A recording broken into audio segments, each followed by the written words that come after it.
Hello, it's Aaliyah from the Song of the Winds. I hope you're doing really well.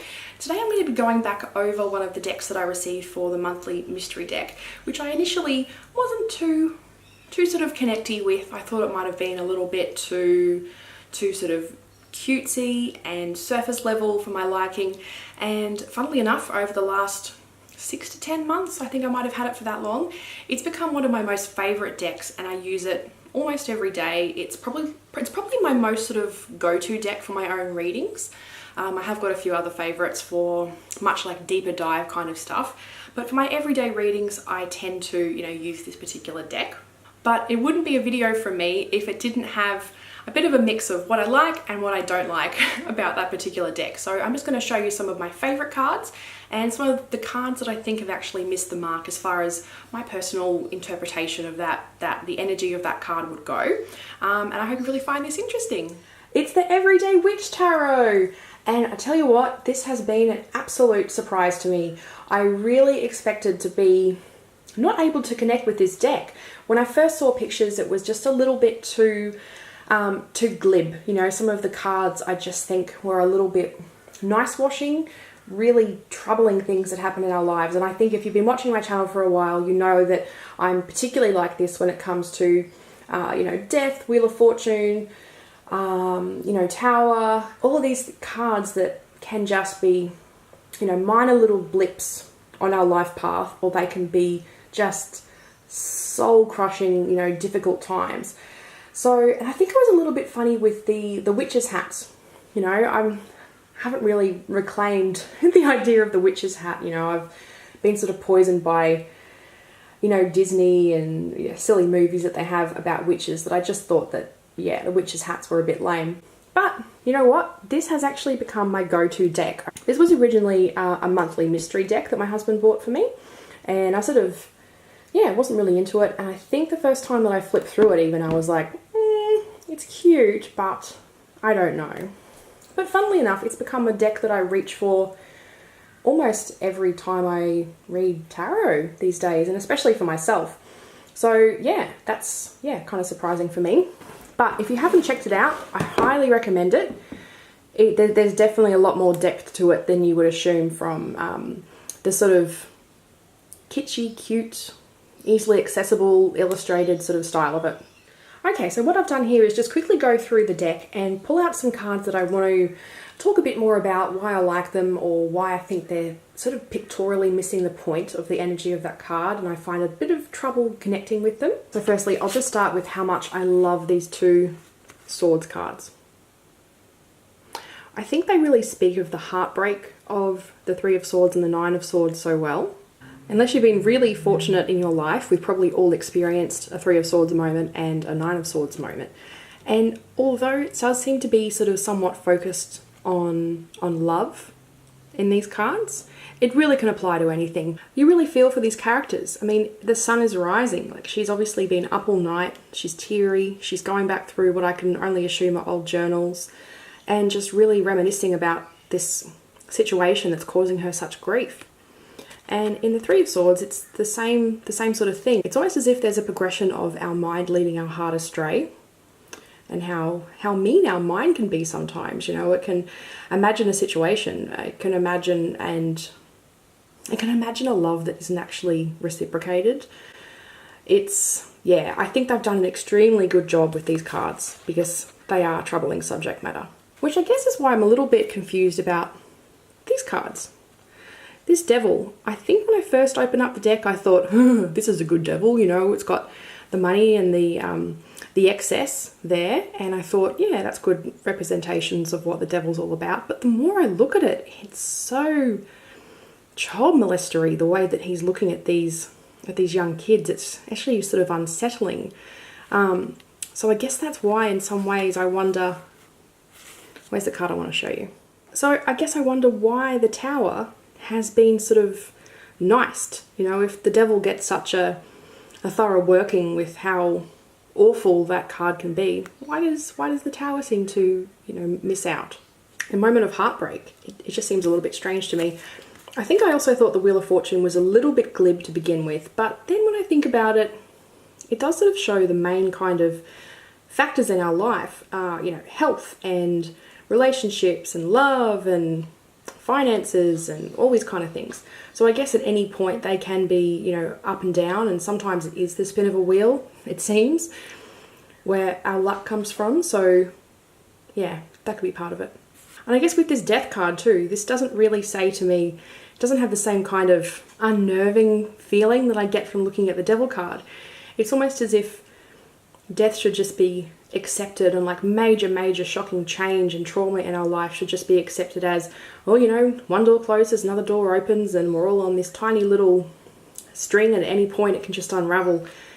Yeah, I don't think that quite covers the depth of it enough for me. Now, these are some cards that I love. I know the Queen of Swords gets a really bad rap, but there's a lot of insight to the importance and the good within this particular figure. And there's a lot of clues in the cats in this particular deck, so it's definitely worth having a look at what the cats are doing and what their expression, you know, is, because both figures here are both looking you dead on. They're seeing through everything. They're cutting through all of the bullshit, and they can see you for who you are. And I think that is sometimes why the Queen of Swords can be such an unsettling character, and why we tend not to like those sort of people, because they make us feel like they can see into our soul, and that's really unnerving. They can also say really horrible, cutting things and be quite self-serving, but I just really like the cat, the way that it's completely focused. It's like taking everything in. I think the Two of Cups is really nice, and you see how the cat, they're also sharing some sort of connection there. But it's interesting that this card isn't significantly different from the Lovers. There seems to be that same kind of connection. This one is a little bit more where the connection is obviously growing, and the Lovers seems to be a lot more, there's a solid connection there. But yeah, how the sun's rising, look at that, like they're celebrating. There's a look of appreciation and respect and interest there. It's very nice. It took me a little while to notice with this card, but you see how they're so busy bickering, they haven't realised that the cauldron is actually spilling and setting the room on fire. I love this card because it really reminds us of the sort of futility of the Five of Wands arguments. You know, you're just sort of wasting time. You're just kind of, you're not really getting anywhere. It's not really about anything so much. It's just like needless, pointless bickering, and it's keeping you from what's actually really more important and what you should be paying attention to. And you see how the cats are all kind of going at each other, but it's all just for show. They're not really going to have a fight or anything. They're just, you know, showing who's boss. And this is such a cool Knight of Cups, because I've known a couple of Knight of Cups, you know, males in my life, and this is pretty much how it is. You know, they seem to be just so full of love and so much emotion, and they want to connect with you, and everything's all love, love, love, love, love. But if they don't get their way, or something goes wrong, before you know it, all of that emotion that should just be so lovely can turn really dangerous and really sour really quickly. So yeah, I think this is a wonderfully cohesive example of the Knight of Cups. This is probably one of the best Ten of Swords that I have ever seen, because I love that you can see the figure, the person that's, you know, stabbed you with all these swords, running away. And you're reaching for your broom. I mean, it's out of reach and you're not going to get it, but you're still fighting, you're still trying, and that's just a lovely symbol for this doesn't have to be it. You know, this isn't everything you are. This is not the end. You will come back from this. And I love this Four of Pentacles. It's, I mean, you know, they're sitting atop all of their riches. They're obviously in some sort of high tower. The door is barricaded. They're not sharing with anyone. They're not able to go and grow and enjoy anything more of their life, or even use what they've accumulated, because they're so busy protecting it. I think it's, yeah, you can read so much just from the images in this, and I truly love it. And then just to circle back to other cards that I think just don't quite do it for me is Judgment. I always interpret Judgment as being able to reflect on all of the things that you have done in your life or in a particular situation, take that all on board, make peace with everything, make peace with your mistakes, make peace with the things that other people have done, be able to integrate that within yourself and move on and go to something new. And with this, I only really see like march to the beat of your own drum. I don't really get a lot from this card, which is sort of disappointing, because I actually really love Judgment. And then the Moon, I think it's also kind of missing something. I like the way that the reflection is quite different, but there's just not a lot else as far as the typical moon energy that I see it, where things might be hidden or encouraging you to tap into your inner knowing or any of those kind of things. It's just, there's a moon. And I don't know if this is just me, but a lot of decks, the Six of Cups sort of sits a little bit funny, because for many of us there's a lot of childhood stuff that we haven't worked through, and sometimes it's really difficult to look back on when we were young and, you know, immediately find these happy memories. Sometimes it's actually pretty nasty stuff that comes up. So it's another one of those cards that can be quite triggering for a lot of people, and I don't know if it should always be shown in such a nice way.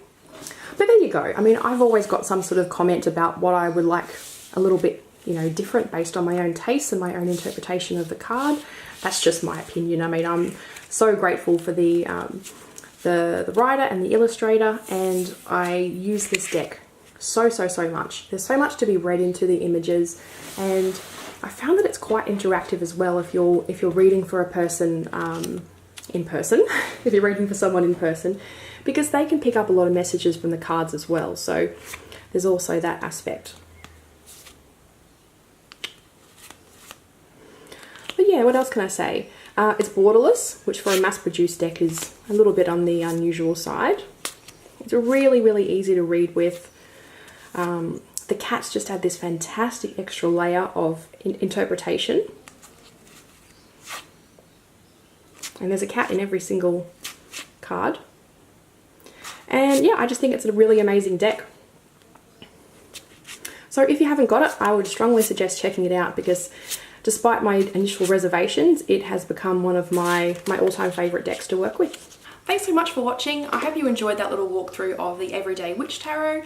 If it has piqued your interest, I would really encourage you to go and have a look and perhaps add it to your collection, because yeah, despite all of my original feelings on the deck, I've absolutely fallen in love with it, and it's affordable and it's borderless and it's easy to read and it's insightful and it's pretty, and there's people and there's animals, and the colouring is just beautiful. The illustrations are gorgeous. Don't be put off by the witches' hats like I was, because there's so much more to it than that.